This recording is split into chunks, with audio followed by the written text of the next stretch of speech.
Her boyfriend's sister asked her to be the maid of honor, and she agreed out of kindness, but she's got absolutely no plans on giving a speech because she doesn't like his sister.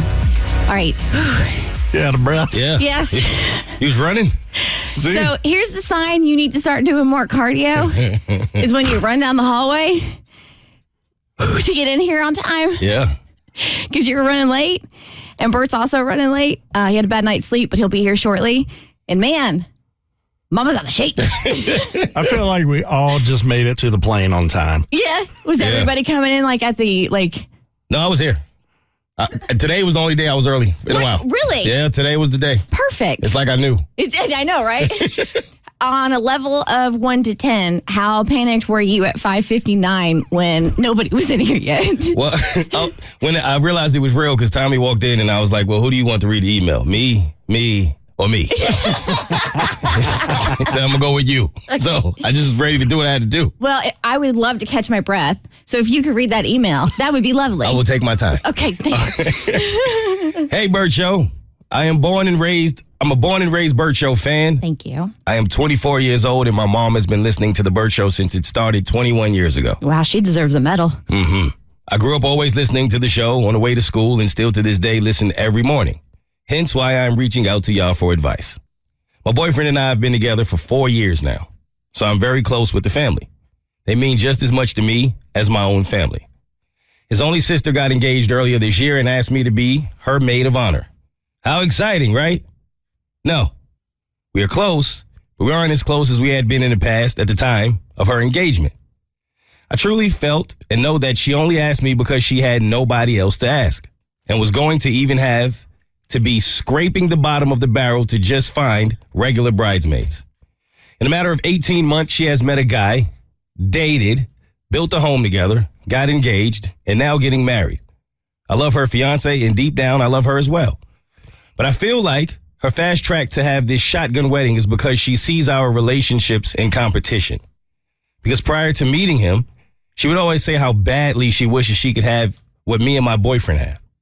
I feel as if a lot of her snarkiness to me is misdirected because my boyfriend has now solely inherited their family business that is worth multi-millions. She has no role and doesn't receive any benefit from it. That being said, for the sake of love and of my boyfriend, I have been at every single event for the bride and even planned most of the events single-handedly. That's what a maid of honor does.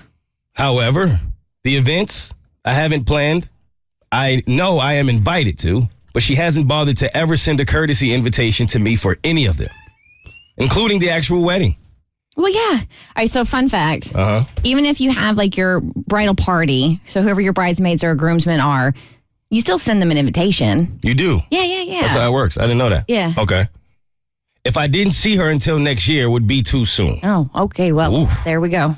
The wedding is quickly approaching, and she recently announced instead of having the traditional best man and maid of honor speeches at the reception, they're going with the new trends and will be optional for anyone at the reception. No, I'm sorry, optional for anyone at the rehearsal dinner to speak and to message her if you want to speak. As if she wants proof. She wants to proofread everyone's speech. What? That's not traditional. No, it is not traditional. I just want to know, am I the a-hole maid of honor for not messaging her because I really don't give a damn about giving a speech to her? If I don't have anything nice to say, why say anything at all? Oh, man. I find it so odd that this is your boyfriend's sister and she asked you to be the maid of honor, even though you're not like super close. Well, she said we are close, but we weren't as close as we had been in the past at the time of our engagement. Yeah, I guess they kind of fell off a little bit since then. Okay, so here's the deal.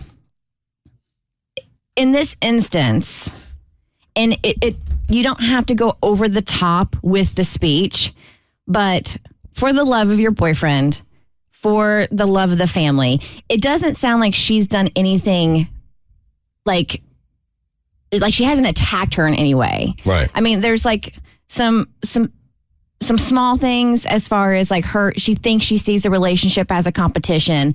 But again, don't make how somebody treats you about you. It's about them, right? So this is about her. Mm-hmm. So now you have a moment to be the kind of person you want to be.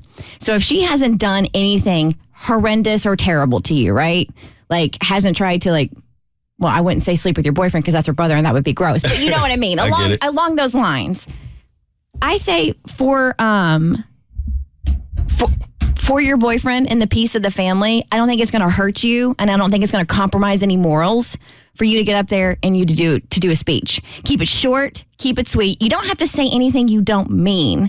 I mean, I get cards for people and I will read them and I'm like, yeah, no, I don't feel that way.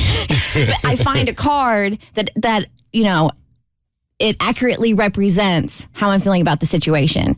And you can do a speech like that. You don't have to lay it on thick. You don't have to be fake, but you can do a speech, keep it short and sweet. And I think that'll be absolutely fine. And that's okay. And I think it'll be a testament to who you are as a person. I agree. The other end of that I see that could be an issue is if you are not capable of being that mature, because that is obviously the mature way and the better way to handle it. Yeah. But if you are the kind of person because some people can't hide it. They can't hide that they're not feeling you. They can't hide that they're not feeling the situation. Especially if there's a couple drinks. You know what I mean? And there's always drinks at the rehearsal dinner and also at the reception. So if she's going to go up there and kind of half-ass the speech, for lack of a better term, or not really be enthusiastic about it. And no, you didn't need a better term. That was the perfect term. That was the term? That was the term to use. Is that better than to simply just say, I don't do speeches. I'd rather not do a speech at all. I'll show up, and that'll be my way of supporting. No, I agree with you there. And only she's going to know that. If you can't deliver it without, that's the thing. You don't have to sell it. It depends on what you write and how you choose to deliver it. But if you're not capable of that, then it's best to say nothing at all. But that only she would know. But only she would know if she's going to be able to do that. So my vote is yes, do it. Don't lay it on thick. Be genuine, and I think there's a way to do a speech that's going to be truthful to yourself and also help you to be the bigger person. And definitely keep your brother in mind the entire time you do it. Your boyfriend. Boyfriend. Yes. You're ultimately doing it for him. Yeah, exactly, right? The Bert Show. Like what you just watched, you can get more of The Bert Show on your favorite podcast platform. Wherever you listen to your podcast, you can find us. I don't know what any of these buttons do, by the way.